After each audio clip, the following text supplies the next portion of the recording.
There's an epidemic of autoimmune diseases. They're hitting epidemic heights that we've never seen before.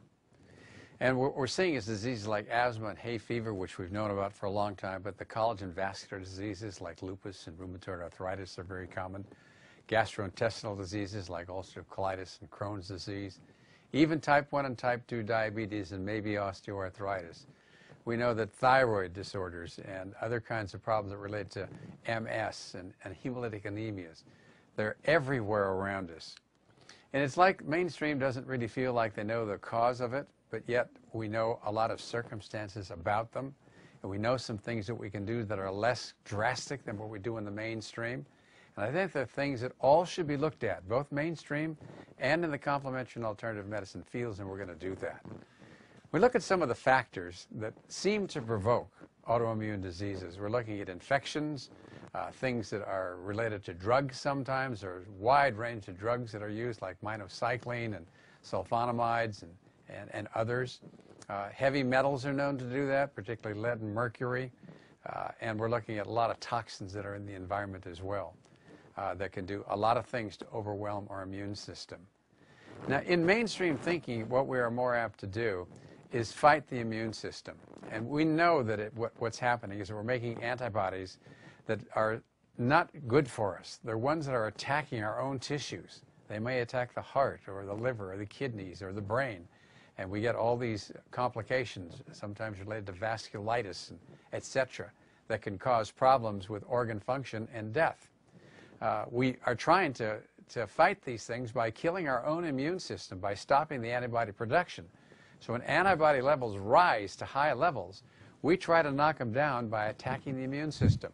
So we'll use things like steroids or some of the chemotherapy drugs that knock down immunity.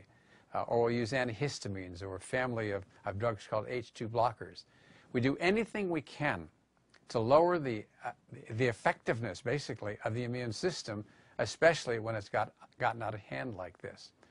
Now, there are new thoughts that I think have been around, and I call them new because they've only been around for about 25 years or so, and they still haven't caught on. Things like looking at the role of the immunity in the gut. The intestinal tract has 60 to 70% of all the immune cells in the human body. And it's right there on the other side of the food that we eat. And if substances can get across the lining of the gut and into the body in amounts that are inappropriate or that allow large molecules to come across, that immune system is right there, and it attacks it, basically. And what I'm talking about is a so-called leaky gut syndrome. If you've got pores that are nice and tight, as they should be in the gut, it'll filter out large molecules and whole bacteria. But if you've got large pores, which a lot of environmental toxins and stress and drugs that we take will cause large pores to form, then lots of things come across that shouldn't. And because the immune system, all these immune cells are on the other side of that lining, it doesn't take much to see how we can upset immunity and create an autoimmune condition. There's another way of looking at how we can stop immunity, and that's by lowering what's called the antigenic load.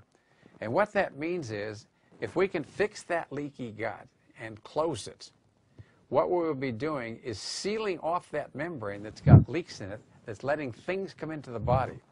And if we can find what substances our body is reacting to that makes it go from a tight junction to a big junction where there's a big hole there, that would be a good thing to do. And there are tests that are available now that can do that, and you can look on this site for tests that are related to autoimmunity and learn about them. Another thing that's important is to make sure our pH is balanced in an alkaline way. When we eat acidic foods or we're exposed to acidic kinds of things in the environment, it upsets the pH of the body, and it makes it much more difficult for our immune systems to work in an ideal way. Our antioxidant defenses should be increased, meaning eating foods that are high enriched in antioxidants, the berries and fruits and vegetables that Mother Nature has made for us that are so good. And then, of course, what we should be doing is looking at lifestyle medicine. What you eat has a huge factor, and if you know what it is that you're eating or what you're exposing yourself to, and you eliminate that by lowering the antigenic load, as I was talking about, then the body has no need to make all those antibodies in response to something that it shouldn't have in the first place if it's not there. So that's a really important thing to do. And then there's stress. We know stress affects our body in many negative ways, and it suppresses immunity immensely, as does lack of sleep.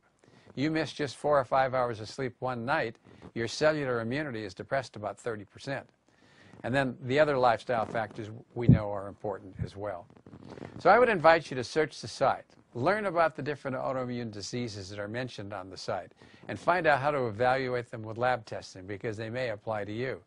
And learn how to treat them safely without having to use aggressive chemotherapies or steroids.